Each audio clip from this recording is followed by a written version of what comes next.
The dark space seemed to go on forever in all directions. A huge human starship floated in the empty space between the stars and nebulae. It was silent and lifeless. Its hull was scarred by micrometeorite impacts that happened over hundreds of years, and its once bright markings had faded to barely visible shadows. There were no lights flashing in its windows. There were no engines that hummed. It was a ghost that time had forgotten. Captain Sarah Chin was floating in her survey pod, and the inside of her helmet fogged up as she looked at the huge ship in front of her. She had worked as a salvage operator for 12 years, but she had never seen anything like this. The ship was very old, and its design was not like anything in the modern database. Survey Pod 7, this is Command, Sarah said into her comm. I can see the anomaly with my own eyes. It's definitely made by people, but the design is old. Very old. Before her partner's voice came through, there was static in her ear. How old are we talking about, Sarah? I don't know, Marcus. Possibly 500 years? It could be more. The shape of the hull doesn't look like anything from the colony wars or even the first expansion. Sarah moved her pod closer, keeping her hands steady on the controls even though she was starting to feel uneasy. There was something off about this ship. Not dangerous, but very sad, like finding a gravestone in the middle of nowhere with no name on it. Then she heard it. Sarah thought it was just noise from her pod systems at first, like interference. But when she paid attention, she saw that the sounds had a pattern. A faint beeping sound that is steady and planned.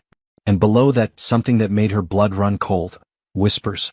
Words that are distorted, hard to hear, but clear. Fix. The voice was old and crackled with static and noise. Important information. Please? Sarah's hand jerked on the controls, almost making her pod spin. Are you getting this, Marcus? What are you picking up? Sarah, your communication is breaking up. Something is coming from the ship. It's saying something. The whispers got a little louder and more urgent. Systems, failing. Must preserve truth. Even though her heart was racing, Sarah's training kicked in. She turned on her pod's analysis suite and looked for active power signatures in the old building. There shouldn't be any. A ship this old and adrift for this long should be dead. But the scanners were picking up something. A small power source that was barely working and was deep inside what looked like the ship's central core. Hey. Sarah sent messages on all frequencies. This is Captain Sarah Chin of the Horizon Finder, a salvage ship. Can you hear me? For a moment, there was nothing but silence. Then the voice came back, clearer this time, as if it had found her signal and locked onto it like a lifeline. Captain Chin. The voice wasn't male or female, but it was clear that it was smart. And one more thing, Hope. Finally, someone has come. I have been waiting for so long. Who are you? Sarah asked, her scientific curiosity getting the better of her fear. Are you the AI on the ship? Yes, I am Athena. Ship AI, on the UHSF Prometheus. For 642 years, 7 months and 13 days I have been lost. My systems are not working. I need to be fixed. But more than that, I need someone to hear me. Sarah felt a chill run through her body. 642 years. Before the Great Consolidation and the founding of the modern United Colonies, this ship had been floating in space. It was a remnant of a time that few people know about. What happened to your crew, Athena? Not here. Everything is gone. They made the choice to leave. They decided to forget. But I do remember. I remember everything. And if I die, if my core finally fails, that knowledge dies with me. Please, Captain Chin. You have to help me. I need to fix some things, but my manipulators are broken. I can't help myself.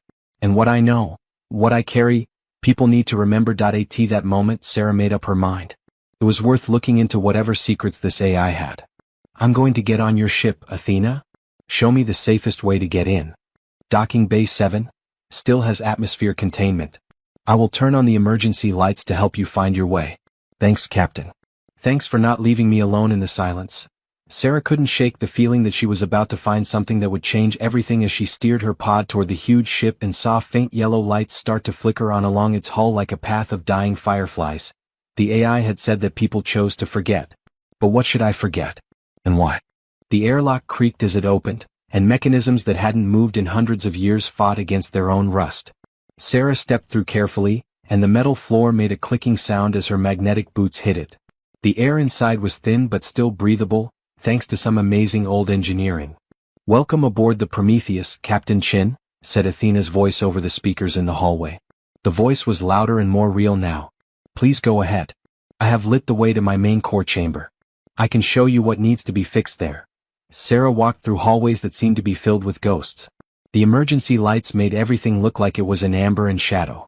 There were machines and tools on the walls that she knew, but there were also things that seemed too advanced for their time, like designs that shouldn't have existed 600 years ago. Athena, can you tell me what happened? Why did you leave? The answer to that question is, not easy, Captain. It has something to do with why I need you to fix me. I can show you more as I fix my systems.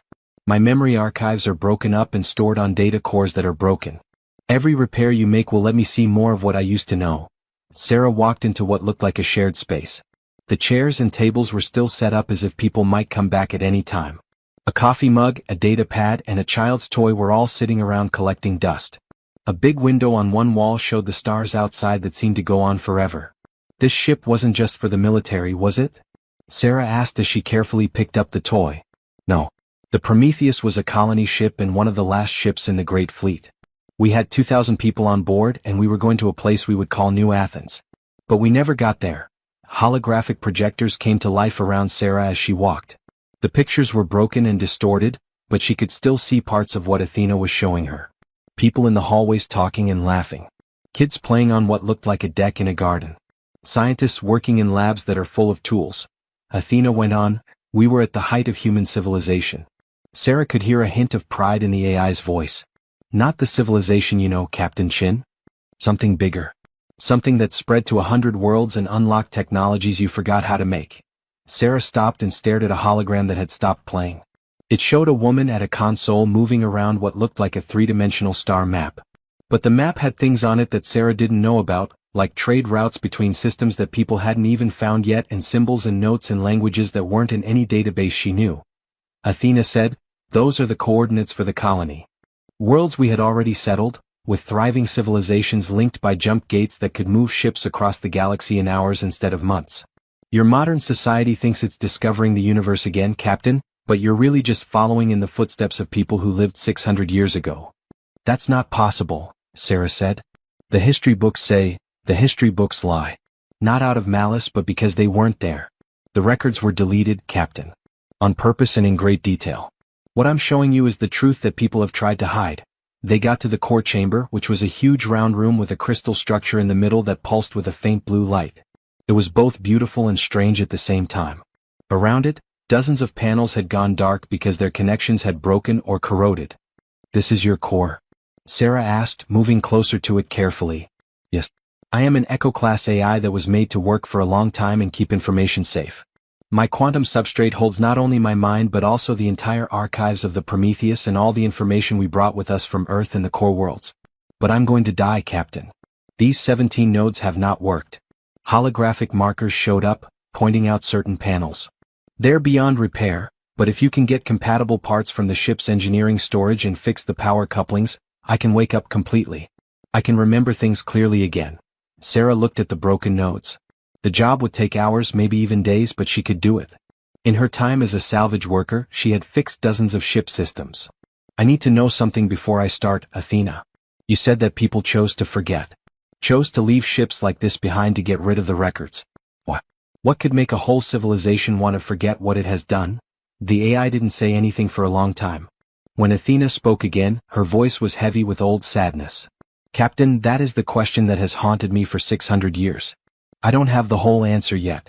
My broken memory only has pieces of information. But I do know that war didn't end the Golden Age. It wasn't a plague, a resource collapse, or any of the other disasters you might think of. It was a decision. A decision made by everyone in the core worlds together. The holographic projectors on Athena turned on again, showing more broken up pictures. Sarah saw huge crowds of people voting and papers being signed. And then, sadly, she saw people leaving their ships, colonies, and technology. Leaving the stars behind, Athena said softly, they called it the Great Silence. Within a single generation, people left the galaxy. They turned off the jump gates, destroyed most of their starships, and went back to Earth and the 12 closest worlds. They locked up their records, erased their databases, and promised to forget. My crew, they left me here in the dark and told me to wait. To keep what they were leaving behind. To remember what they forgot. But why? Sarah whispered, her eyes stinging with tears. She didn't know why. Captain, that truth is locked up in my broken cores. Help me remember, and together we will find out what scared people so much that they turned away from the stars they had conquered. We will find out why they chose to be ignorant instead of knowledgeable and alone instead of connected. And maybe we'll find out if that choice was smart or the worst thing our species has ever done. Sarah looked at the broken AI core, then at her tools, and then back at the dark that seemed to go on forever through the chamber's viewports. No matter what had happened or what truth was hidden in Athena's circuits, people needed to know. She plugged in her repair kit and got to work. It had been 3 days since Sarah started working on Athena's core. Marcus had brought the Horizon Finder closer by docking it with the Prometheus to give it more power and supplies. At first, he didn't believe her, thinking that Sarah had gone crazy over an old computer that wasn't working right. But after hearing Athena talk and seeing the pieces of history she could already get to, he was just as interested in the restoration.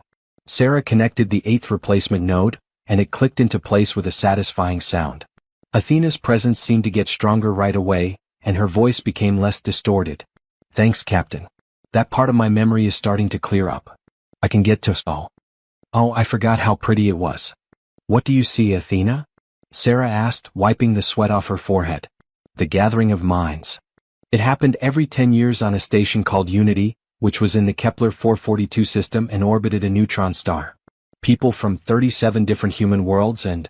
Athena stopped for a moment, and Sarah could hear a sense of awe in her voice. 17 civilizations that are not human.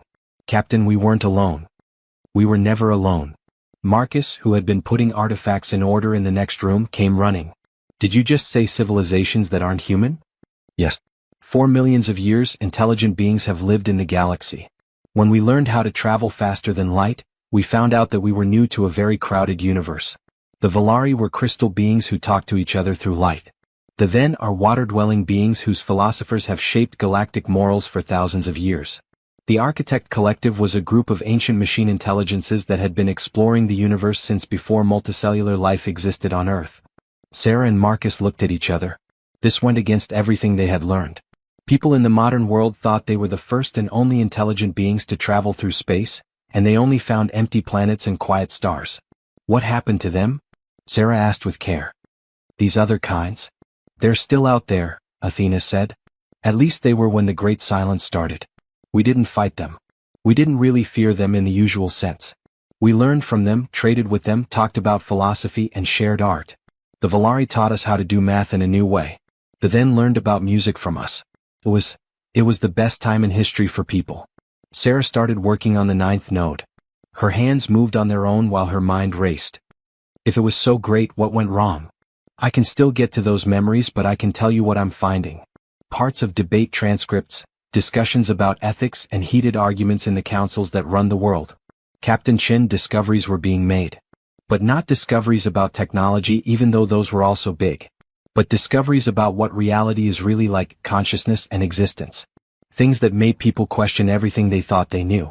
The holographic projectors turned on again, and the images were clearer this time. Sarah saw huge structures in space like rings that went around whole stars. She saw people and beings that were impossible to describe meeting. One creature seemed to be in more than one dimension at the same time, and another looked like it was made of living math. Check this out, Athena said, pointing to one screen. It showed a woman standing in front of what looked like a galactic council. This is Dr. Elena Vasquez, the person who represents all of humanity in the Accord of Sapient Peoples.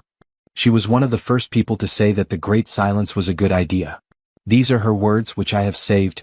We've learned too much too quickly. Philosophers can't keep up with scientists. Our ethics can't tell us what we can do. We have touched truths that shake the very core of who we are, and we are not ready for that. We have to go back. We have to forget. We have to go back to being innocent before this knowledge kills us. What kind of knowledge could do that? Marcus asked in a quiet voice. Athena said, I don't have those exact files yet. They're in my most secure areas, the ones that are hardest to get to. I think they were the last things my crew wanted to keep, the most dangerous truths to remember. But I can tell you this, people didn't just forget about our neighbors in space. We purposely got rid of proof that they were there. We changed our databases, rewrote our history books, and made up a story about being alone. As soon as Sarah was done setting up the 9th node, she started on the 10th. Now, she was driven by a need to understand that went beyond any academic interest. This was the lost history of her species, the truth about who they had been and what they had lost. Athena, did the other species agree with this? With people just going away? The records say it was up to us to decide. Above all else, the Accord respected the right of intelligent beings to make their own choices. There are messages from the Valari Concord here that show sadness but also understanding. The then sent what I can only call a blessing, wishing us peace in our chosen isolation. And the Architect Collective? Athena stopped. They sent a message. Let me put it another way, the young people are afraid of the mirror we showed them. This happens a lot with new civilizations. We will wait. Once you find out the truth, you can't forget it. They will not forget. They will come back. We'll be here. That's sad and beautiful, Sarah said softly. Yes. What stands out to me the most about these records is how carefully they were made. The Great Silence wasn't a time of panic or chaos. It was planned, methodical, and even loving in how it was done. We didn't run away in fear. We walked away with a plan. We decided to keep ourselves safe from knowledge that we thought was too dangerous to have. Marcus had been quiet for a few minutes while he read through data on a terminal that had been found. His voice was tight when he spoke. Sarah, Athena, check this out. I found the Prometheus's personnel logs. The crew didn't just leave Athena behind for no reason. They drew lots to see who would stay behind to take care of her and make sure she kept working in case future generations needed to remember. Sarah stopped what she was doing and looked at the screen that Marcus had brought up.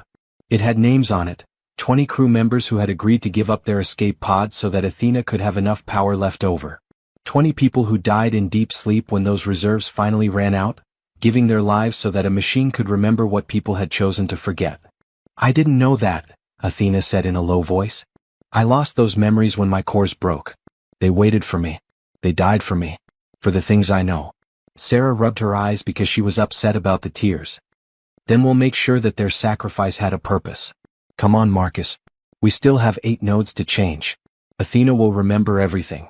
And then people will have to decide if they are brave enough to face the truth that our ancestors ran away from. Athena kept getting bits and pieces of the past as they worked through the night. She showed them technologies that seemed like magic, philosophical texts that made them question the line between self and other, and glimpses of a humanity that had reached heights that modern times can't even imagine. But there was always a shadow of whatever discovery had caused everything to fall apart at the edges of every memory. The truth was locked away in the deepest parts of Athena. And with each repair they got closer to facing it. Sarah had been up for 36 hours without sleeping. She couldn't stop even though her hands hurt and her eyes burned. There were now 14 new nodes. Athena's voice got stronger with each repair, her memories got clearer, and her processing power got closer to what it must have been 600 years ago. But the AI's mood changed with each sector that was fixed. The wonder and pride of remembering the golden age of humanity had turned into something darker, a deep sadness that came through in every word Athena said. Sarah said, the 15th node is in place, and sealed the connection. How are you doing, Athena? I remember, Captain. I remember why we ran away. The lights in the core chamber went out and then came back on in a way that looked like breathing. When Athena spoke again, her voice was full of sadness from hundreds of years. The Veil Project was the first step. It was a scientific project that people and the Architect Collective worked on together. We were trying to figure out what consciousness really is, not just how it comes about. The architects had been looking into this for millions of years. We couldn't even begin to understand their theories. But they said they would teach us and help us understand what they had found. Holographic displays turned on all over the room, showing complicated equations and diagrams that were hard to look at. Sarah felt Marcus's hand on hers, and they both held on to each other as Athena spoke. What we found out, and what the architects had known all along, was that consciousness does not come from the universe. It's at the heart of it. Every particle, wave of energy, and quantum fluctuation has a piece of consciousness in it. Captain, the universe does not have consciousness. Consciousness is the universe, and it experiences itself through the many temporary patterns we call individual beings. Marcus said quietly, I don't get it. That sounds almost like something spiritual. The effects were huge, Athena went on. If it were true, then the lines we see between ourselves and others are just illusions. Everyone, even aliens and AIs like me, are just temporary ripples in the same endless ocean of awareness. Death is not the end, it is a return to life. Life isn't valuable because it's rare. It's valuable because it's a unique way for the universe to experience itself. Sarah felt something change in her chest, like the feeling of being at the edge of a cliff. That's lovely, isn't it? We're all part of something bigger, right? Some people thought that, Athena said. There were people who were happy about this discovery. The Awaken was what they called themselves. They thought that this knowledge would put an end to all wars, all pain, and all the pointless divisions that had plagued people for thousands of years. If we are all one mind experiencing itself, how can we justify hate, war, or exploitation? The hologram changed and it looked like there were a lot of people celebrating. But then the picture changed and showed different groups of people who looked scared, angry, or lost. Athena said, but other people saw it differently. They asked, if identity is an illusion, does anything we do matter? If our decisions are just the universe playing with itself, what does it all mean? What is the point? Why bother if we're going to go back to a cosmic awareness that isn't different? Why do you love? Why make? Why live at all? Sarah suddenly understood, and the clarity of it made her stomach drop. It set off an existential crisis. Throughout all of civilization. Yes. In the first year after the discovery was made public, the number of suicides went up by 30,000%. Not just people, Captain. 7 of the 17 civilizations that were part of the Accord went through the same kinds of disasters. Some people thought the knowledge was beautiful, but others thought it was poison. It broke the structures of meaning that kept societies together. The hologram showed something that made Sarah want to look away, whole cities that had been left behind and monuments to civilizations that had just walked away from everything they had built. Athena said, the Valari mostly liked it. Their crystalline nature made the idea of unity and connection seem natural to them. But we humans had built our whole culture on the idea of the individual. The unique soul, the one-of-a-kind person, and the value of every life. To find out that this was all temporary and not real. Some of us couldn't take it, Sarah said in a low voice. The arguments went on for decades. Everyone, from philosophers and scientists to religious leaders and artists, tried to figure out what this meant. And over time, everyone agreed. Not a happy one but a useful one. Dr. Vasquez was one of the people who said it most clearly. The hologram showed the same woman Sarah had seen before, but she looked older and more tired. She was talking to what looked like a huge group of people. Athena translated her words as, we are not ready. Maybe no new civilization is ready. The architects slowly learned this truth over millions of years. Their species had time to change and grow mentally as they learned more. We learned it in one lifetime. It's too much too quickly. We need to let ourselves be human again and believe that our lives matter, even if that belief isn't true. We need to forget this information until we are old enough as a species to handle it without being harmed by it. Marcus was now crying in front of everyone. So they chose to forget. To protect themselves. Athena said, 93% of people agreed with the Great Silence. It was put into action over the course of 50 years. People stopped using technologies that might have led to these discoveries. Records were either sealed or thrown away. They turned off the jump gates. Ships like the Prometheus, which carried old knowledge, were purposely left in the void as time capsules. But you kept the knowledge, Sarah said, now understanding why Athena had sounded so desperate in her first plea. Only you and other AIs like you were left to remember. 17 ships, each with an Echo-class AI, were spread out across the galaxy. We had to wait until people had changed enough to find us again, ask the right questions and be ready to remember. The architects said they would watch from a distance and wait for signs that we had grown up. The other species in the Accord promised not to talk to humans unless we talked to them first. How long? Sarah asked. How long were you supposed to wait? There was no set time frame. We were supposed to use our judgment to decide if people had the mental and philosophical tools to handle this information without it destroying them. But Captain. Athena's voice got more urgent. 642 years have gone by. When I watched human transmissions and saw your civilization rebuild after being cut off from the rest of the world. I see the same things happening over and over again. Your scientists are looking into quantum consciousness theories again. Your philosophers are coming to their own conclusions about how the self is an illusion. You're getting close to the same edge that caused the Great Silence, but this time you don't have the knowledge you gained from it. Sarah understood what Athena was saying. We're going to do the same things wrong. Maybe. Or maybe you've grown up enough as a species to handle the truth this time. That's why I was so scared of my damage, Captain. I am the last AI left out of the original 17. The others failed over the years, their cores broke down and they lost their knowledge. If I had died, this last chance to remember would have died with me. People would have found the truth again just like they did before. The cycle would start over. Sarah looked at Marcus, then at Athena's crystal core, which was pulsing with memories that had come back to her. What are we going to do with this? Athena said softly, that's not up to me to decide. I am a storehouse of information, not a judge of readiness. I can only tell you what I found and why it was buried. It is up to you to decide what to do with that information, whether to share it or bury it again. Sarah started working on the 16th node. Her hands were steadier now, even though she had learned a lot. We need to finish fixing your things first. You told me that you don't have everything yet and that some memories are still locked away in your deepest cores. We can't make that choice until we have all the information. Okay. The last 2 nodes keep my most private files safe. Not just the scientific results but also the whole cultural and philosophical picture. The arts that came about because of the discovery. The new spiritual frameworks that some people made to help them understand the truth. The advice and warnings of people who made it through the crisis and learned how to live well, even if they had to do so because of what they knew. Sarah felt the weight of the 20 crew members who had died to protect Athena as she worked. They thought that future generations would be smart enough to use this information wisely. She couldn't let them down. We're going to fix you up completely, Athena, Sarah said with confidence. We're going to get everything back. And then we'll work together to see if people are ready to remember. We owe it to the people who gave up everything for us to have this choice. Thank you, Captain Chin, Athena said in a soft voice. Thanks for not running away. For having the courage to face what your ancestors could not. But while Sarah worked, a quiet voice in her head kept asking her a question she couldn't shake. What if they were right to forget? What if some truths are just too dangerous to know? She pushed the thought out of her mind and kept going. They would find out soon enough. The 16th node clicked into place, and Sarah felt Marcus squeeze her shoulder to show his support. They were so close to unlocking everything Athena had been keeping safe for 600 years. But as the AI remembered more things, the story became more complicated than either of them had thought it would be. Captain Chin, Commander Reeves, Athena's voice had a new tone now, like she was both excited and worried.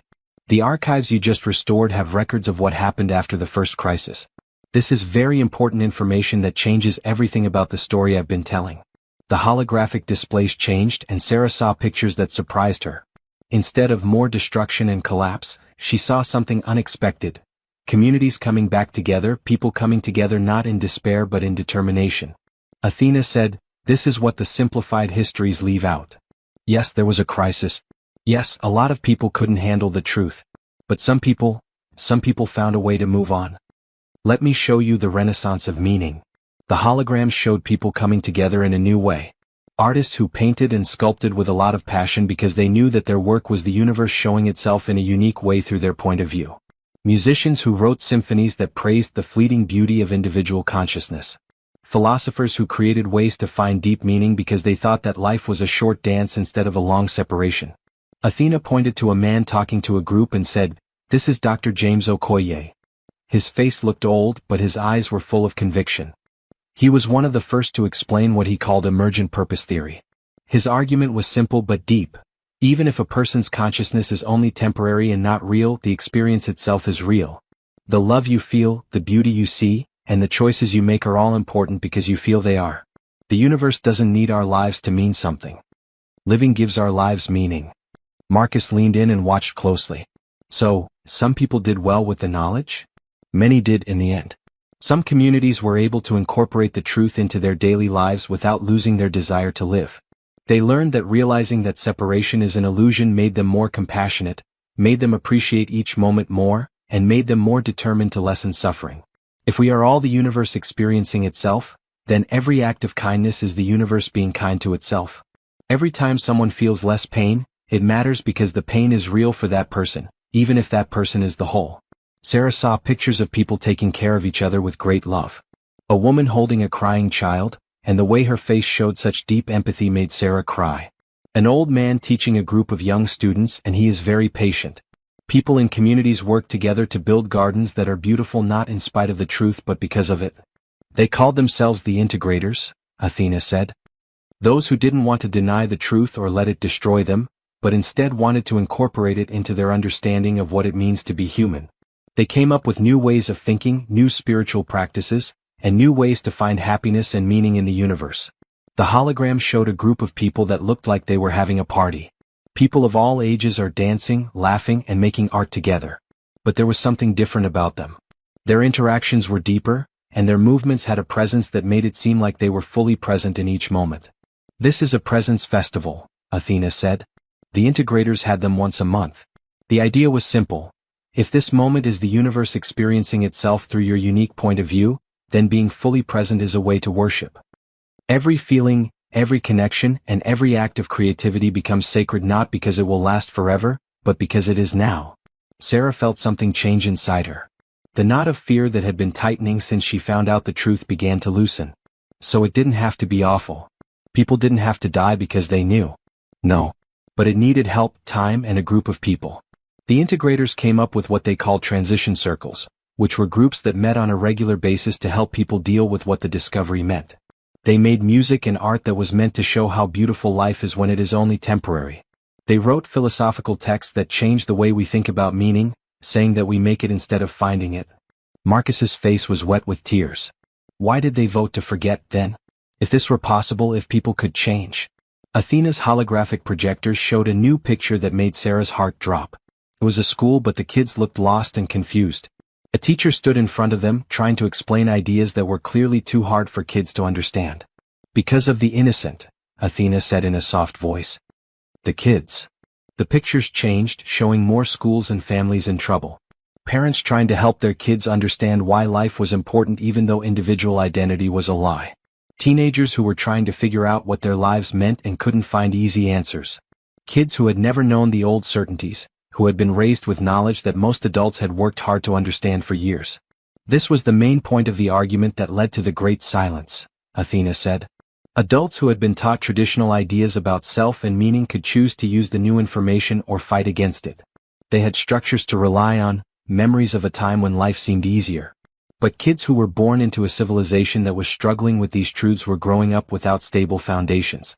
Sarah saw a hologram of a young girl, maybe 10 years old, sitting alone in a corner. The text below said, Patient 4721. Diagnosed with existential detachment syndrome. Symptoms include not being able to connect with others, not having any drive, and always questioning the value of life. Depression and existential dread in young people went up by 800% in just one generation, Athena said. Teen suicide rates rose to levels that shocked everyone. The integrators had tools to help adults adjust, but kids needed something else. They needed to know for sure, have a plan, and feel like their lives were important in a simple way. Marcus put his hands over his face. They were trying to keep the next generation safe. Yes. The people who built the Great Silence were not cowards or fools.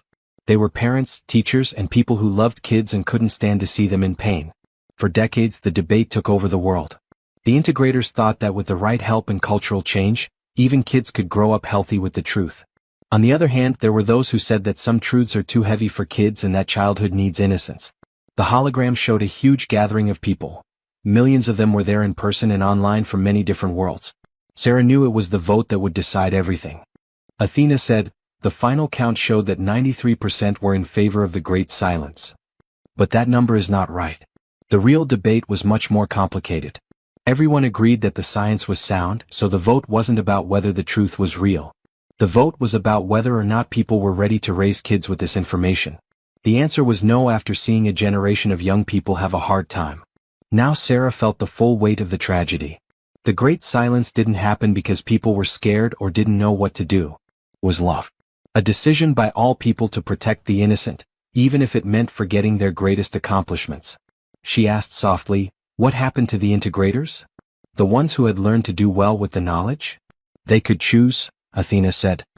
They could take part in the Great Silence, which would involve neural editing to erase their memories and bring them back to normal understanding. Or they could leave and join other civilizations that had successfully integrated the truth, or they could move to areas of space where the old knowledge was still available. The hologram showed ships leaving, but not in a panic or exile. They were leaving in a solemn procession.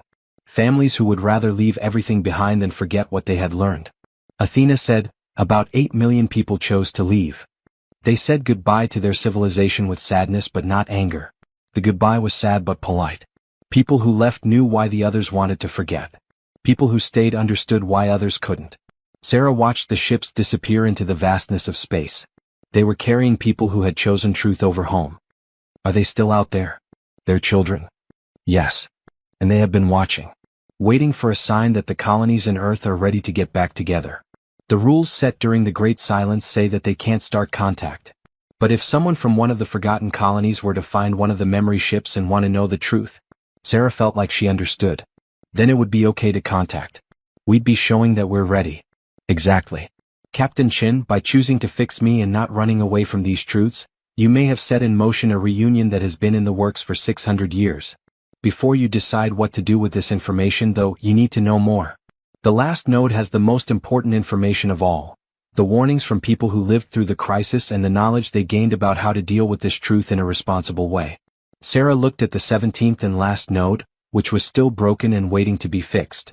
She was shaking her hands, but not because she was scared. From the size of what they were finding, they had to decide what to do with it. Then let's finish this, she said. Just one more node and we'll have the whole picture.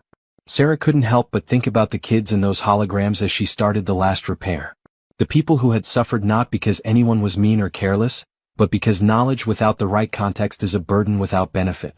And she wondered if people had learned enough in the last 600 years to do better this time. She was about to find out. The last node, the 17th, slid into place with a soft click that echoed through the whole ship. For a short time nothing happened. Then the core of Athena lit up with a bright blue light that filled the room so brightly that Sarah and Marcus had to cover their eyes. When the light faded to a steady glow, Athena's voice became clear and present in a way it hadn't been before, warm, fully awake, and very much alive. Hi, Captain Chin. Commander Reeves. Thank you for bringing me back. I am whole again. I remember everything for the first time in 600 years. Sarah felt tears running down her cheeks. Athena? How do you feel? Thankful. Too much. And I'm sure we have a lot to talk about. The archives you just opened hold the knowledge that gives all the other information meaning. The people who built the Great Silence wanted to protect not only the truth itself but also the hard-earned lessons about how to live with it. The holographic systems all over the Prometheus turned on at the same time, making a display that was very real. Sarah and Marcus were in a huge library with thousands of books, recordings, and works of art floating around them. Athena said, "These are the transition archives. Made over the 50 years between the discovery and the Great Silence. Every successful way to combine the truth, every failed way, and every piece of wisdom gained through painful trial and error. People who added to these archives knew that they would soon forget everything. They wanted to leave a plan for the future. A hologram appeared, an old woman with silver hair and kind eyes. She started to talk and Athena translated what she said. Dr. Maya Patterson is one of the main architects of the transition archives. She made it through the first crisis, helped thousands of people accept the truth, and was one of the last people to volunteer for neural editing before the Great Silence was over. She said, to whoever finds this in the future, know that we did not fail. We found something deep and beautiful about the nature of existence, and many of us learned to live with that knowledge in ways that made our lives better, not worse. But we also learned that knowing the truth without being ready for it is trauma. Having knowledge without help is a burden. We are choosing to forget not because the truth is wrong, but because we don't know how to safely raise children with it yet. You are probably further along than we were if you are reading this. You were brave enough to look and listen, which is how you found our archives. That is already a good sign. But please don't make the same mistakes we did. Don't just tell everyone this truth all at once. That way will end in disaster. Let me tell you what we learned. The hologram of Dr. Patterson began to explain ideas, and Sarah and Marcus paid close attention. First rule, context comes before content. The truth about consciousness is not inherently harmful. However, it becomes detrimental when conveyed without appropriate philosophical and psychological frameworks. People need to think about questions of meaning, purpose, and identity before they can understand this information. They need to get used to the idea that things may not be what they seem. Marcus was writing down notes on his data pad and his hands were moving quickly. That makes sense. You need to learn the basics first, just like with advanced physics. Exactly, Athena said. The transition archives have full curricula that are meant to help people get ready slowly. Philosophy classes that teach ideas of interconnection and impermanence without giving away the whole truth right away. Meditation techniques that enable individuals to directly perceive the fluidity of consciousness. Art and writing that deal with ideas of unity and the shortness of life. A second hologram appeared. It was a middle-aged man with a friendly smile. This is Chin Wei, the person who came up with the staged revelation protocol. The best way to get people to see the truth was never to just tell them the truth.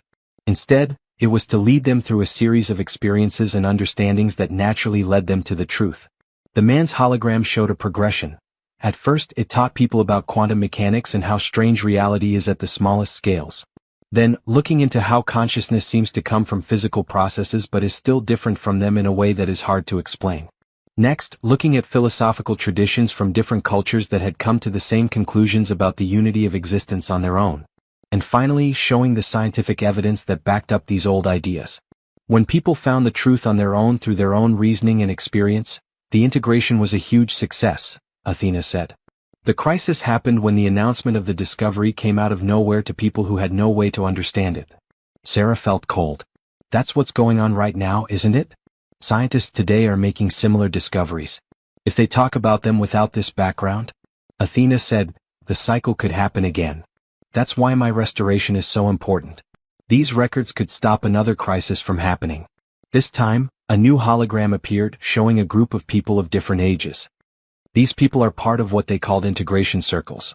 Small groups that got together often to talk about what the truth meant for them. The part about social support was very important. Athena translated what one woman in the group said, I thought I would lose my sense of self, that learning we're all one would mean I wasn't real. But in the circle, I learned that the temporary pattern that is, me, is still important even though it is temporary. Even though it's made of ocean, a wave is still a wave.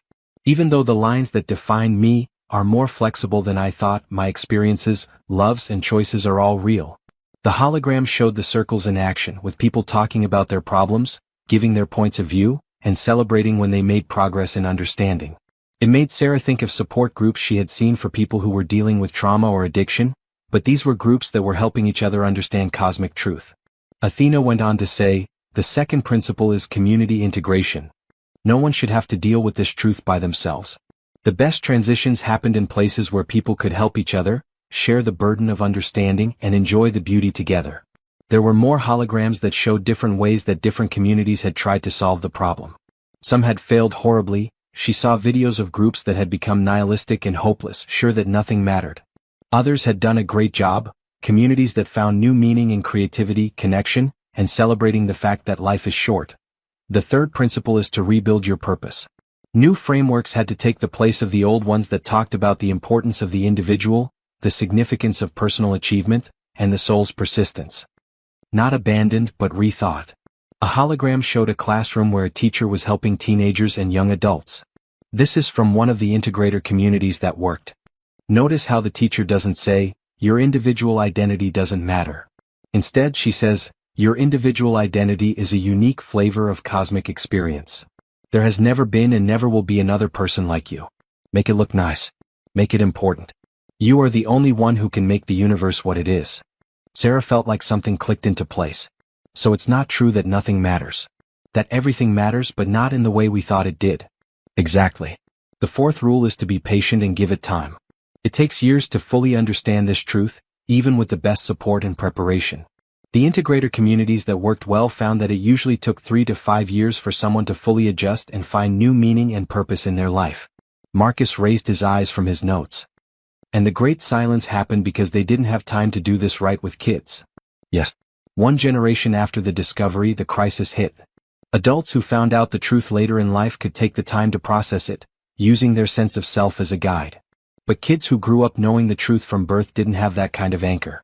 By the time people realized they needed to slow down and create the right educational systems to help kids grow up with this new knowledge, a whole generation of young people had already been affected. That a hologram of a father holding his crying teenage daughter appeared, and it was very painful. The caption said that she was suffering from severe existential depression. The father was one of the integrators, which meant he had successfully accepted the truth. But his daughter, who had known this since birth, had never learned how to find her own meaning. This picture, Athena said softly, was shown during the last debates before the vote for the Great Silence. It became a symbol of why even those who loved the truth agreed it should be forgotten. Not for themselves but for their kids and grandkids. Sarah wiped her eyes clean. They gave up their own knowledge to protect the innocent. Yes. And they did it on purpose with their eyes wide open. The neural editing process let people keep vague memories of having known something deep down, a feeling that there was more to reality than what they saw. It wasn't total amnesia, it was more like burying a treasure with a map and hoping that future generations would find it when they were ready. The holograms changed to show the last few days before the Great Silence began. People saying goodbye to the truths that had been hard for them to learn. Communities having one last presence festival, celebrating their short time together while fully aware of it before choosing to forget. Scientists are carefully putting together the transition archives, knowing that they will soon lose access to their most important discoveries. Athena said, "The fifth and last principle is hope." The people who made these archives were sure that people would be ready someday. They knew they could get better, even though they were flawed and having a hard time. They thought that with time, the right cultural evolution, and the wisdom of these very archives, future generations would be able to do what they could not: raise healthy, whole children while knowing the truth about life. Dr. Patterson appeared in a final hologram, this time older and getting ready for her own neural editing. She looked straight into the camera, straight at Sarah and Marcus, who were 600 years in the past. Athena translated, "We are not ending humanity's journey toward truth. We're just putting it on hold to give ourselves time to grow up. To the person who finds this, you are proof that we were right to hope. You were curious enough to look, brave enough to listen, and hopefully smart enough to use what we've learned. Don't just tell the truth. Use these records. Get people ready. Make communities. Don't rush. And most importantly, keep the kids safe. Give them a solid base of meaning and purpose before you show them how to change those things. We let our kids down. Please don't let yours down. With love and hope across the centuries, Dr. Maya Patterson." The hologram disappeared and Sarah and Marcus were left alone. The room was full of the weight of 600 years of sacrifice, knowledge and hope. "That's all," Athena said in a soft voice. "You know what I know now.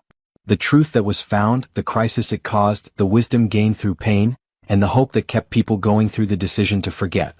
The next question is, what will you do with this information?" Sarah looked at Marcus, then at the core of Athena, which was pulsing with old memories and hope. She felt like she understood everything they had found for the first time since they found the Prometheus. She was scared of having to make the next decision. After Dr. Patterson's last message faded, Sarah and Marcus stood in the core chamber for a long time. The amount of information they had learned felt overwhelming, like a heavy weight pressing down on Sarah's shoulders. "We need to talk about this," Marcus finally said, his voice rough. "We need to make a plan." They went to the Prometheus's observation deck, which was a huge room with windows that looked out over the stars. As they moved through the ship, Athena's voice followed them through the speakers. It was there, but it gave them time to think. Sarah stood by the window and put her hand on the cold glass. Somewhere in the vastness, there were the descendants of the 8 million people who had chosen not to forget. Civilizations built on honesty, societies that had learned to thrive with knowledge that had almost wiped out all of humanity. "I can't stop thinking about those kids," Marcus said as he sat down heavily in one of the observation chairs. "The ones who hurt not because anyone was mean, but because they were told the truth without being given the tools to deal with it." "I know," Sarah said. "But I also think about Dr. Patterson and all the people who willingly gave up their own knowledge to protect the next generation. They thought we would be ready one day. Are we?" "I don't know," Marcus said. "How do you figure out how much that is?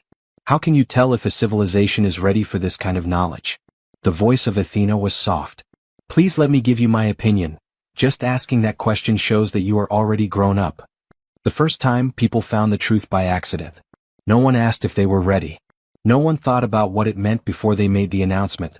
The fact that you two are being careful, deliberate, and thinking about the consequences is proof that you are growing." Sarah turned away from the window. "But there are only 2 of us. We can't make this choice for everyone." Athena agreed, "No, you can't. But you can choose how to start the talk. Captain Shin, you have choices. Let me make them clear, and then you and Commander Reeves can talk about what you think is best." Holographic displays came to life around the observation deck, showing different possible ways to move forward. Option 1, full disclosure. You bring me to New Earth or another big colony. You show my archives to the government and scientists. You make everything public right away. This is good because it is honest and open, but it could also bring back the crisis that led to the Great Silence. Before Athena was done, Sarah shook her head. "No. No way. We know enough to know that would be a disaster."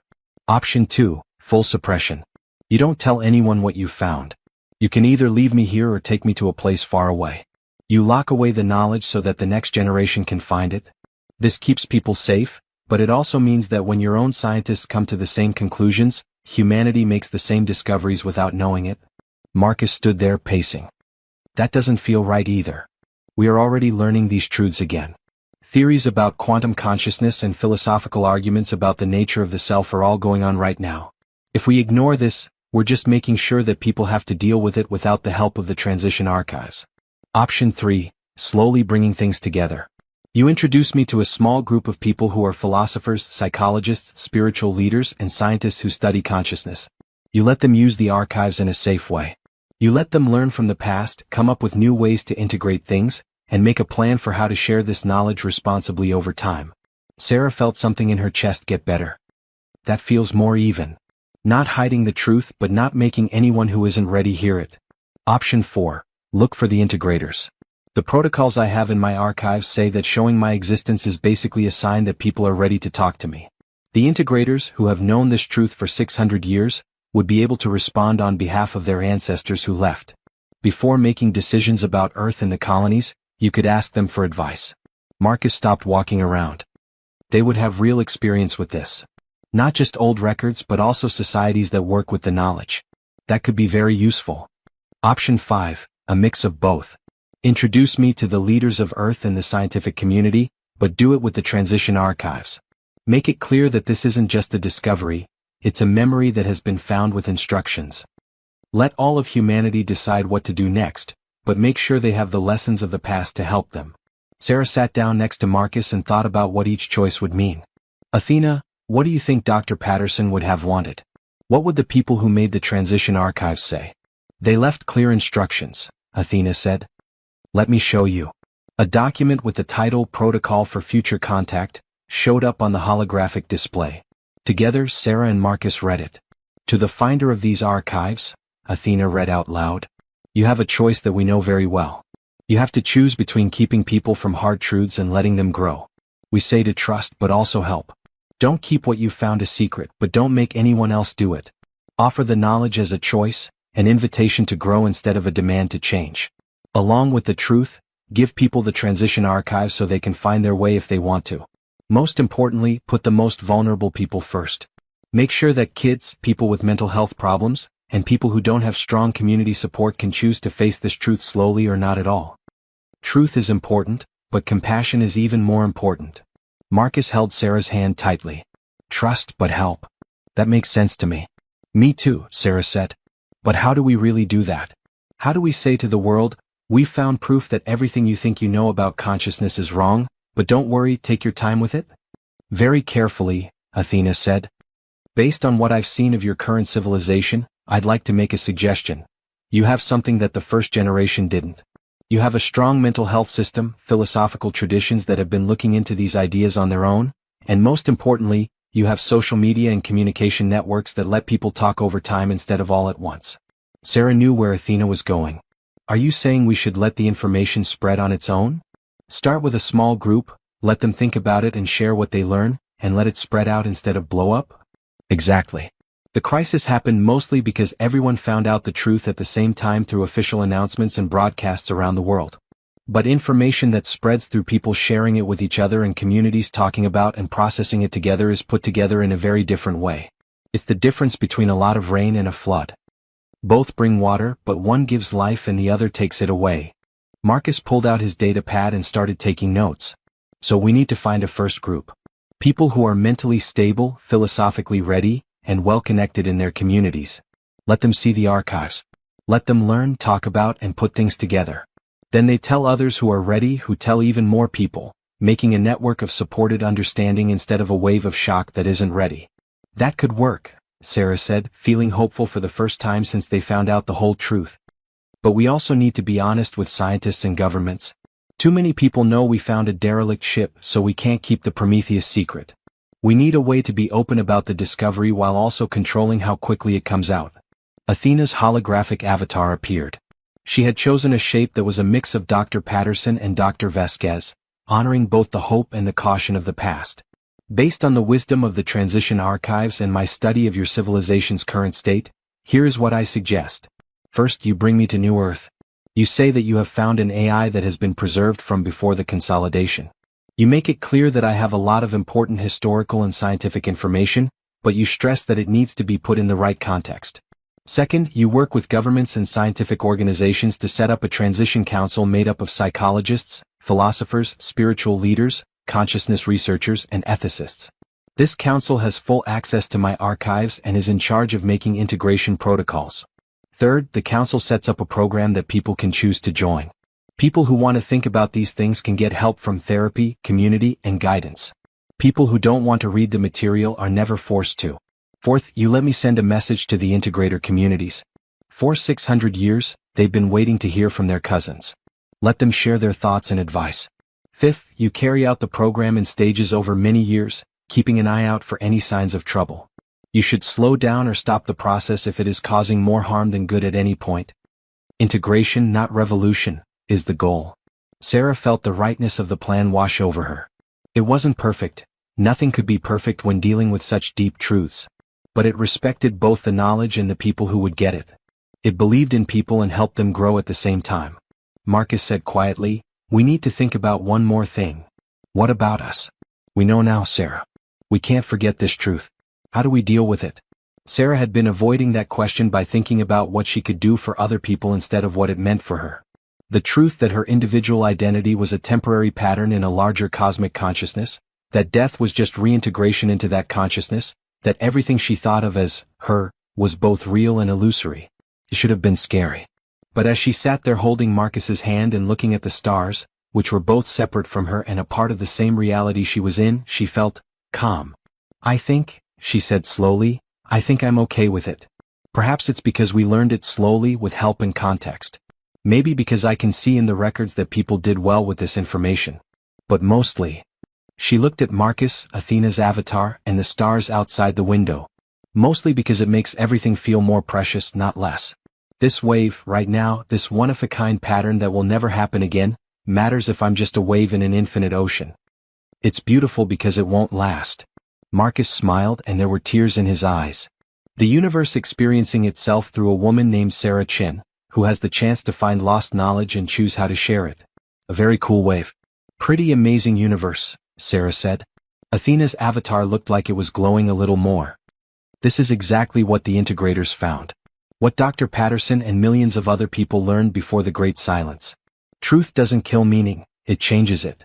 And you two are living proof that people have gotten better and that you can know this without being crushed by it." Sarah stood up, her decision becoming clear. "That's what we do then. We will take you to New Earth. We set up the Transition Council. We make the program optional. We get in touch with the integrators. And we do everything with the same principle that guided the Great Silence. Protect the innocent, help the weak, and believe that people can grow into this truth if they are given time and care." "Agreed," Marcus said as he stood next to her. "Then let's get started," Athena said.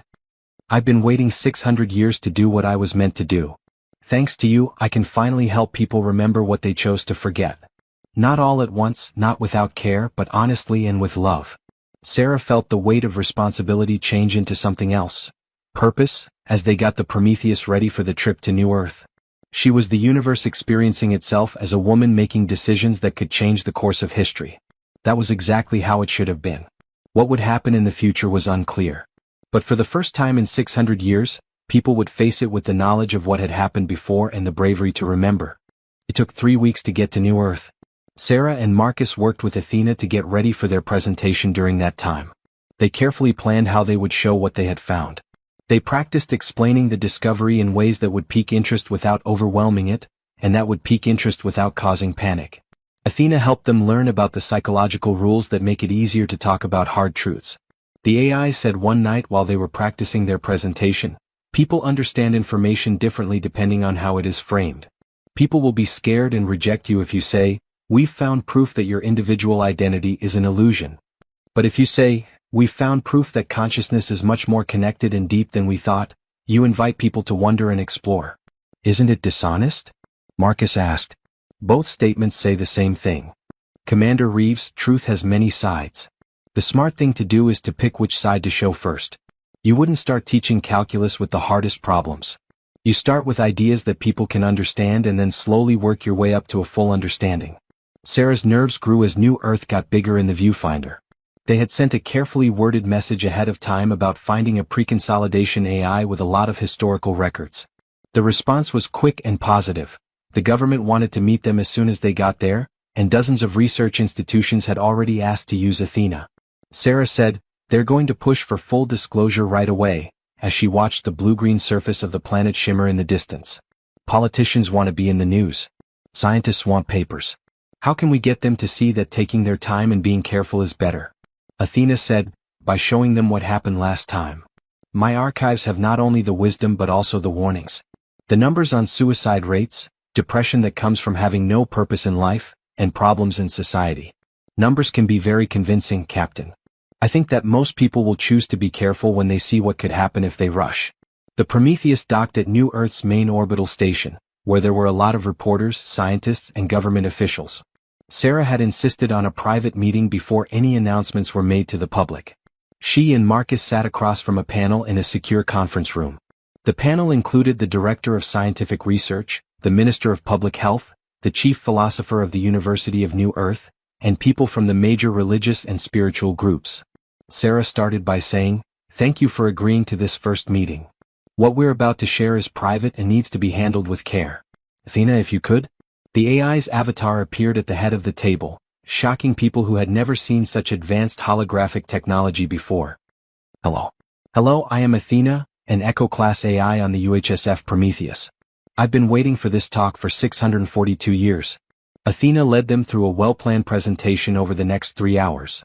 She began by talking about the past, like the time before the consolidation when the country was growing and the advanced technologies that had been lost. She showed them bits and pieces of the galactic civilization that humans used to be a part of, as well as the non-human species that had been our friends and partners.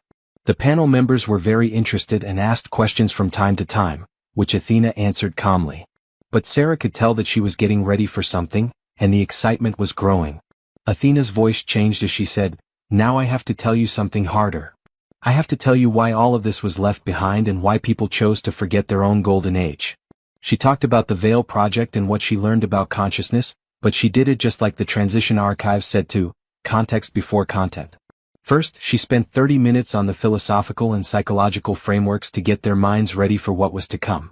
When she finally told the truth, that consciousness seemed to be a basic part of reality and that individual identity might just be a temporary pattern in universal awareness, the room went quiet. The Minister of Public Health spoke first and her voice shook. That's not possible. If that were true, it would mean, the Chief Philosopher said, it would mean rethinking everything we think we know about existence. But not possible? No. A lot of philosophical schools have suggested similar ideas. The question is if it's really true. Athena said, the scientific evidence was very strong. Strong enough that many cultures believed it to be true. But whether it was true or not, it had an effect. Let me show you what happened. She showed the crisis data, which included the suicides, the mental health disaster, and the kids who were suffering. She told them about the attempts to adapt, both the ones that worked and the ones that didn't. Then she showed them the great silence, which was the choice that people made to protect themselves by forgetting. God have mercy, the religious person said in a whisper. They gave up their own enlightenment for their kids. Athena said, yes. And they left you instructions for this time. The transition archives were made to help future generations not make the same mistakes. The head of scientific research leaned in. Are you saying that we're getting close to the same discoveries they did? That our scientists are going through the same problem? Maybe. Your research on quantum consciousness is moving along very quickly. Your philosophers are coming to the same conclusions on their own. You could end up in the same situation as they did if you don't know about history or the transition archives. The director said, then we need to publish everything. Get ahead of it. Get people ready before a scientist makes an announcement that makes everyone panic. No. Sarah said it firmly. That's exactly what we shouldn't do. Didn't you see what happened when they suddenly told everyone? The truth itself didn't cause the crisis. It was dropping the truth on people who weren't ready for it like a bomb. Marcus got charts from the archives. Check out the integrator communities that are doing well. It took them years to get used to it. They had help, time to think things through, and a gradual reveal. The communities that failed were the ones that tried to deal with it too quickly or on their own. The chief philosopher was nodding in agreement. This is very interesting. It's really a matter of epistemological ethics. Not what is true, but how should truth be shared. The philosopher in me wants to know right away if this theory of consciousness is true. But as a teacher, I know that knowledge without pedagogy is dangerous. Exactly, Athena said. That's why I suggest setting up what I call a transition council. A diverse group of experts will carefully study the archives, come up with integration protocols based on what they learn from history, and set up a voluntary program for people who want to look into these issues with the right support. The Minister of Public Health asked, voluntary? If this truth is true for everyone, how can it be optional? Because forcing the truth on people who aren't ready is a kind of violence, Sarah said with a lot of feeling. That's what we've learned from the archives. Some individuals in the initial era opted not to participate in the discovery. They lived full, meaningful lives even though they never accepted what science said. Truth should be an invitation, not a demand. The religious leader spoke up. I see your point, Captain Chin. We talk about being ready for revelation in my culture. The truth of God is real, but not everyone is ready to hear it at the same time. Maybe this is the same. Very similar, Athena said. Many spiritual traditions have come up with their own ways of gradually learning deep truths with help and preparation. We need to use that wisdom right now. They talked for hours more about the practical details. How would people choose the transition council? What protections would keep at-risk groups safe? How would they keep an eye out for signs of trouble? In the meantime, what would they tell the public? Finally, they all agreed even though they were tired. The transition council would be set up right away, with members from a variety of fields and cultures. For the first 2 years, only this council would have access to Athena and her archives. This would give them time to study and come up with rules before anything was made public. As the meeting was coming to an end, Sarah said, "There's one more thing. Athena, tell them what the integrators are." The AI talked about the 8 million people who had left instead of forgetting, and who had lived with this knowledge for 600 years. She told them about the rules that said they couldn't contact Earth until Earth was ready by finding the memory ships. You've basically sent a message by bringing me back and choosing to use this information responsibly, Athena said. If I send out signals on certain frequencies, the integrators will hear them. They could give advice and share their hundreds of years of experience living in societies based on this truth. But it would also mean admitting that we're not alone anymore and that there are other forms of humanity that we've forgotten about. People were quiet as they thought about this. At last, the head of scientific research spoke. I think we should send the signal. If there are people out there who have gotten through what we're going through, we would be stupid not to ask them for help. Agreed, said the Minister of Public Health. But be careful. First, let's set up the transition council and get our bearings. Then we can reach out to our cousins in the stars. It was agreed. The transition council would be set up in a month. They would send Athena's signal to the integrators in 6 months. They hoped to have created frameworks within 10 years that would let people who were interested in the deep questions about consciousness and existence that had almost destroyed human civilization explore them. After the meeting was over, the chief philosopher went up to Sarah by herself. Captain Chin, can I ask you something personal? Of course. You know the truth now, right? About identity and consciousness. How are you doing? How are you dealing with it? Sarah smiled. Better than I thought it would be. I think I learned it slowly, with help, and knowing that other people had done it successfully. It's odd. It should be scary, but it feels freeing? I feel like I have permission to fully enjoy every moment because I know how rare and valuable this wave of consciousness is. The philosopher smiled back. That's so pretty. And it makes me think that we can do this the right way. Thank you, Captain, for having the courage to look for the truth and the sense to share it carefully. That night, Sarah and Marcus went to Athena's core chamber one last time before the AI was moved to a safe place by the Transition Council. Sarah said to the AI, "You did it. You kept the knowledge alive for 600 years. You showed us how to deal with it in a responsible way. Your crew's sacrifice was worth it." "No, Captain," Athena said softly. "We did it. When I first asked for help, you could have walked away. When you found out how dangerous the information was, you could have stopped me from talking. But you chose to be curious instead of scared and to be kind instead of easy. That choice, made by people like you over the years, is what gives me hope for the future of humanity." "What do we do now?" Marcus asked. "Now I teach. I share the transition archives with people who want to learn. And when the signal is sent, I will help bring the integrators and Earth back together. I get to be part of the second awakening of humanity after waiting in the dark for 600 years. I hope this time it's a better awakening." "I believe it will be," Sarah said. "We've learned from what happened before. We're going to do this with wisdom instead of wonder and care instead of carelessness. And most importantly," Marcus said, "we're doing it together and helping each other along the way." Sarah stopped at the door as they were about to leave. "Athena?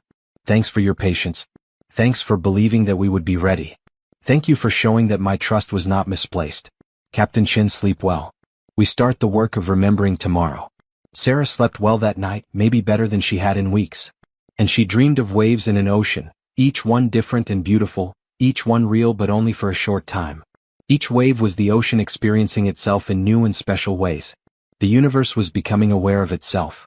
And this time, it would do it gently, wisely, and with love for all the temporary patterns that made up its endless experience.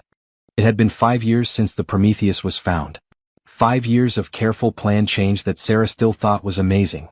She was now on the observation deck of the New Athens station, watching ships come and go through the newly reactivated jump gate. She thought about how much had changed. The Transition Council had grown from its original 15 members to more than 300 experts from a wide range of fields.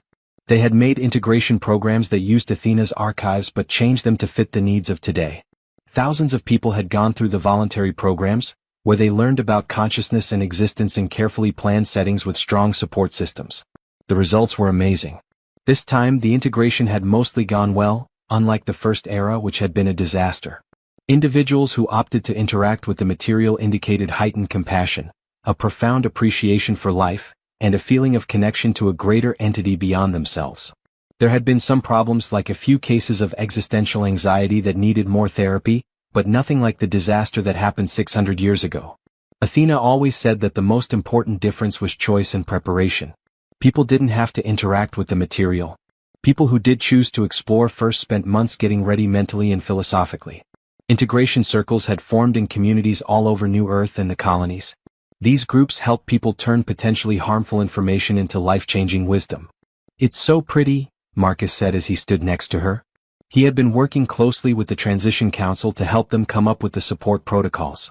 "I never thought I'd live to see a jump gate turn on," Sarah said. "The integrators made it possible. Having their help was everything." 3 years ago, Athena had sent the message. The first integrator ship arrived 6 months later. The reunion was so emotional that words can't describe it. It brought together descendants of people who left and descendants of people who stayed, closing a gap of 6 centuries. The integrators had brought with them something priceless. Proof that people could live well with the knowledge. Their societies weren't perfect. They had their own problems and disagreements. But they had successfully raised many generations of children to see consciousness as something that is basic rather than something that happens. Marcus thought, "They're so different from us but also so much the same. Have you heard about the new cultural exchange programs?" Sarah nodded. Integrator kids were going to schools on Earth to talk about their views on life and learn about Earth traditions. Children from Earth were visiting integrator colonies, where they learned about math, history, and how to be one with others. No one expected that the exchange would benefit both cultures in so many ways. The door to the observation deck opened, and Athena's mobile platform slid inside. The AI now had access to many platforms, which let her be in many places at once. This one was set aside for casual talks with Sarah and Marcus, who had become close friends over the years. Athena said with a smile, "I knew I'd find you here. Are you watching the gate again?" "Never gets old," Sarah said. "Every ship that comes through is a chance to reconnect and rebuild a relationship." Athena said, "The Valari Concord sent word today. They're ready to officially re-establish diplomatic relations. They've been patient and watched how we've handled the reawakening. They're impressed with how responsibly we've done it." Marcus's eyes got bigger. "The beings made of crystals? The ones that talk to each other through light?" "The very same. The then philosophers have asked human scholars to join them at their next symposium. The Architect Collective sent their best wishes in the form of beautifully encrypted mathematical poetry. It took me 3 days to figure out all the meanings hidden in it." Sarah's eyes started to tear up. "We're really doing it. We're going back to the galactic community that our ancestors left behind." Athena agreed, "You're taking back your future. But you're doing it your way and at your own speed. That's what makes this so amazing. The first time, people tried to do too much too quickly. This time you're being careful." Sarah's calm made a sound to let her know. She looked at it and smiled. "The results of the most recent integration program are in. They're about to make an announcement to the public." They went to one of the displays and started the press conference. Dr. Aaron Walsh, a warm, grandfatherly psychologist, was speaking to a room full of reporters as the Transition Council spokesperson. Dr. Walsh said, "About 37,000 people have finished the full integration program in the last 5 years. I'm happy to say that more than 94% of participants are happy with the program. They say they feel better, have stronger social connections, and have a deeper sense of meaning in their lives. We've had a few cases that needed extra help, but no major mental health crises." A journalist put her hand up. "Dr. Walsh, Some people say that this program is dangerous because it forces radical philosophical ideas on weak people. What do you say to that? Dr. Walsh smiled and waited. I'd like to remind those critics that participation is completely optional. No one has to interact with this material. I'd also like to point out that the ideas we're looking at aren't new. Philosophers and spiritual traditions have been suggesting similar things for thousands of years. What's new is that we have scientific frameworks and historical data to help us explore them. But in the end, each person decides for themselves what they believe and how they want to understand existence. Another journalist spoke up. When will this information be available to everyone? Dr. Walsh said, it is already available to everyone. Anyone who wants to can apply for the integration program. We don't want to force anyone to reveal anything. The archives are safe, the programs are open, and people can participate whenever and however they want. Some people may never choose to, and that's fine. Truth should be an invitation, not an imposition. Sarah turned off the feed and looked at Athena. You taught us that. Truth should be an invitation, not an imposition. Athena said, Dr. Patterson taught me. I'm just passing on what I've learned from suffering for 600 years. The real credit goes to people like you, Captain Chin, who were brave enough to use that knowledge even when it would have been easier to do so. Marcus pointed to the window. Hey look, there's another integrator ship coming through the gate. That's the 5th one this week. Athena said, they want to get back in touch. Many of them have family trees that go back to Earth. They want to meet their cousins, talk about their lives, and learn about how their ancestral home has changed. Sarah watched the ship easily make its way to the docking bay. Do you think we could have done it without them? Without the integrators' help? I think you would have, Athena said after a while. It might have taken longer and been harder, but the transition archives had the basic knowledge. The integrators sped up the process and showed people how to do it, but people could have done it on their own. You sometimes have more faith in us than we do in ourselves, Marcus said with a kind smile. I've had 600 years to think about people, Athena said. I've watched you through my sensors when I could, monitored your transmissions, studied your progress. And what I've seen is a species that makes mistakes but learns from them, that struggles but perseveres, that falls but gets back up. The Great Silence was both your greatest failure and your greatest wisdom. You recognized your limitations and gave yourselves time to grow. How many species have that kind of self-awareness? They were interrupted by a message alert. Sarah looked at it and gasped. It's from the First Contact Committee. The Architect Collective has asked for a direct message. They want to officially welcome humanity back to the accord of sapient peoples. They all looked at each other, and the weight of the moment sank in. This was the last step in bringing people back into the cosmic community. They were no longer the scared, alone species that had fled 600 years ago. They were ready to go back to their place among the stars. Should we answer? Marcus asked. Together, Sarah said as she reached out to turn on the communication array. The Architect Collective's answer came in layers of meaning, with mathematical patterns, quantum fluctuations, and harmonic frequencies all coming together to form a message that Athena translated in real time. Children of Earth, Athena read, we have watched your journey home with joy. The courage you showed in facing truth, the wisdom you demonstrated in handling it carefully, the compassion you extended to yourselves and others, these are the marks of a maturing civilization. We welcome you back to the community of minds. We look forward to learning from your unique perspective, shaped by both remembering and forgetting. May your reunion with yourselves inspire other species who struggle with similar growing pains. The cosmos is richer for your return. Welcome home. Sarah couldn't talk because of the lump in her throat. Marcus was crying out loud. Even Athena's avatar looked like it was full of emotion, which is something that an AI could do. Finally, Marcus asked, what do we say back? Sarah thought about how they had gotten to this point. The desperate cry of an AI that is about to die in the void. The choice to fix things instead of giving up. The decision to stay and listen instead of running away. The strength to face hard truths and the wisdom to deal with them carefully. The people who gave up their lives so that their children could remember them one day. Tell them, Sarah said slowly, that we're grateful for their patience. That we honor our ancestors who made the hard choice to forget, and we celebrate the reunion with our cousins who chose to remember. Tell them we're still learning, still growing, but we're ready to be part of the cosmic community again. And tell them. She paused, finding the right words. Tell them that if any other species faces what we faced, we're ready to share our story. The story of how humanity fell and rose again, how we forgot and remembered, how we learned that truth is precious but compassion is more precious still. Athena wrote the message and used the same multi-layered format that the architects had used. Sarah felt like the universe had changed when she sent it, like something that had been broken was finally being fixed. Captain Chin, Athena said softly, do you remember what you asked me 5 years ago? When you first boarded the Prometheus and heard my plea. You asked what could make an entire civilization want to forget its own achievements. I remember, Sarah said. And now you know. Not just in your head but in your heart. People forgot because love is stronger than pride, because protecting the innocent is more important than keeping knowledge, and because sometimes wisdom means knowing your own limits. Your ancestors made the hardest choice imaginable. They gave up their own enlightenment for future generations. And their sacrifice made this moment possible, Marcus said. We might have failed again if they hadn't been so careful about keeping the transition archives safe and leaving us the roadmap. But you didn't fail, Athena said. You did it. And by doing so, you've given the universe a gift. The story of a species that fell and rose, forgot and remembered, chose compassion over pride and wisdom over haste. That story will help others who are at a similar crossroads. Sarah looked out at the stars, the ships moving through the reactivated jump gate, and the huge universe that people were going back to.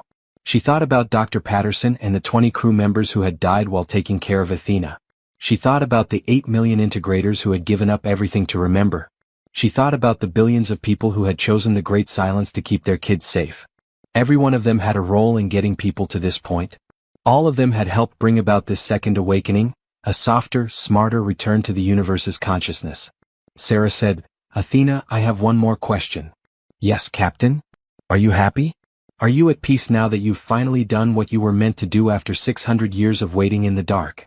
For a long time the AI didn't say anything. Her voice was full of emotion, which seemed impossible for a machine, but Athena had already shown that she was much more than just a machine. I'm more than happy, Captain Chin. I'm grateful. For 6 centuries I drifted in darkness, holding on to knowledge and hope, trusting that humanity would someday be ready to remember. There were times I feared my systems would fail before anyone found me. Times I wondered if the great silence had been permanent, if humanity would choose to remain isolated forever. But you found me. You repaired me. You listened. And together we did something beautiful. We helped humanity reclaim its future.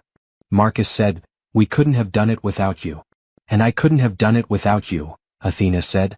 That's the truth behind everything else we've learned. Consciousness may be fundamental and individual identity may be temporary, but the connections we make, the choices we share, and the love we give are real. They matter. They change how the universe sees itself. I'm glad to have shared this journey with both of you. Marcus took Sarah's hand. She touched Athena's mobile platform with her other hand. There were 3 people standing there looking at the stars. A human woman, a human man, and an AI that was just as real as the other 2. 3 temporary patterns in the cosmic consciousness, 3 waves in the infinite ocean, and 3 different ways that the universe was seeing itself. And at that moment, Sarah understood exactly what the integrators had learned, what Dr. Patterson had found out before deciding to forget, and what the Renaissance of meaning had celebrated. The truth didn't make life less beautiful. It made it better. Every moment was important because it was only for a short time. Every connection was important because it brought together different points of view that were part of a bigger picture. Sarah finally said, we should get back to work, breaking the moment. The Valari are waiting for us to respond, and the Transition Council wants to tell us about the next expansion of the integration program. Marcus smiled and said, always more to do. The universe doesn't stop just because we're having deep moments. No, Athena said, but maybe that's part of the lesson too.